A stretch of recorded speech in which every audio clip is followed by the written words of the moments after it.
وده كان شكل ديفا قبل ما تيجي مركز دوكسولوجي لإعادة التأهيل النفسي والسلوكي للكلاب. دي طريقة تعاملها مع صاحبها الدكتور أحمد، ومع 3 أولاد أكبرهم عنده 11 سنة. أنا مبسوط إن أنا شايفها بتلعب مع آمن كده، لأن لما جيت البيت أول مرة لو تفتكر كان شبه مصيبة اللي أنا شفتها. أهلا وسهلا بيكم في حلقة جديدة من حلقات دوكسولوجي.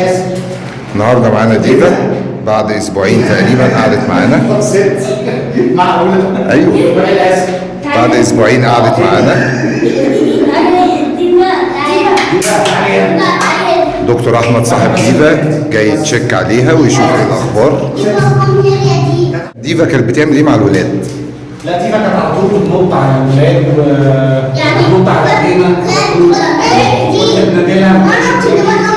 ثواني يا ام ثواني يا ام. كانت مهيبره جدا، بص قاعده ازاي، يعني هي ما كانتش بتعمل كده خالص. يعني ديفا واحنا معاها حوالينا، لو احنا في الوضع ده كانت هتفضل تنط علينا وتجري وتعض في ايدينا والعض مع الاولاد يعني. بس كان عض لعب غشم، كان في شيء من الغشم والجروح وبتاع. طبعا هي برضه ما شاء الله عليها كبيره يعني، عضتها بتوجع طبعا. ايه رايك بقى النهارده في المقابله بتاعتها مع الاولاد الثلاثه؟ ما شاء الله مختلفه واخبارها يعني. مختلفه بجد؟ احنا كده بقينا ان شاء الله اسبوعين. كنت متوقع ايه؟ طيب قول لنا بالمره كنت متوقع ايه؟ كنت هتاخد وقت شويه لان هي كانت صعبه. تمام. ولو انت كمان تفتكر يا كابتن احنا اتكلمنا في الموضوع ده في الاول خالص. ايوه وانا قلت لك عليها. ثواني وانا قلت لك عليها تعليقات سلبيه كتير. كانت صعبه جدا الصراحه.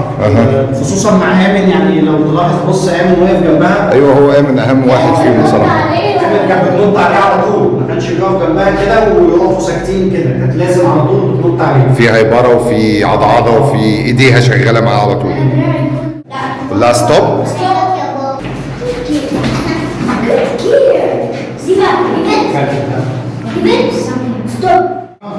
تعال ست داون كيت كراو. ستي نو ستي.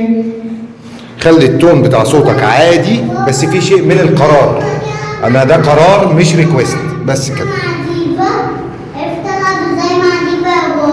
ماشي يا مساء. هي ما شاء الله عليها بصراحه، الموضوع فارق كتير. كود كده لا مبسوط يا كابتن. مبسوط؟ وانا مبسوط بفرحتكم دي. انا مبسوط ان انا شايفها بتلعب مع امن كده، لان لما جيت البيت اول مره لو تفتكر كان شبه مصيبه اللي انا شفتها. لا تفتكر المنظر الاولاني. انا فاكر المنظر الاولاني. انا عايز بقى ادم واسر وانتوا واقفين ادخلوا هجموا على ديفا، العبوا معاها وهي بتلعب مع امن. يلا هيبروها. ايوه كده هيبروها. هاتوا الجيت اكسايتد على الاخر. ايوه كده. ايوه ده. بص عملت ايه هي، جات لي فين؟ بص جت تقول لي في حاجه غلط. وعايزك تشوف تصرفاتها، ركز معاها وهيبرها. بص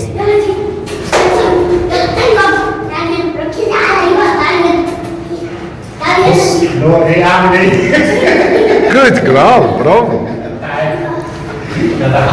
ايه رايك؟ لا ما شاء الله. يلا العب. بص جاي تقول لك ايه اعمل ايه؟ ايوه. انا بقى مبسوط قوي باللي امن بيعمله معاها، وهي مش مدياله ردود فين افعال. اسر دي؟ بروح لاسر. جدع برافو عليك.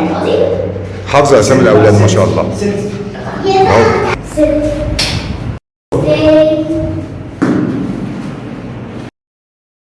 شوف برافو يا ادم. ده لها بقى.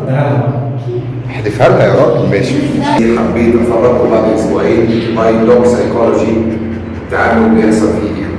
عايز اقول لكم ان التريننج بتاع ديفا كان اكتر من كوره تريننج، كان شيء اسمه ديسيبلين او تربيه او تأديب. كانت بتهرب بتجمب بتعور بتعض بتعمل حاجات غريبه، وكانت بتتعامل معاهم بنديه، وكان الامر صعب جدا مع الاولاد.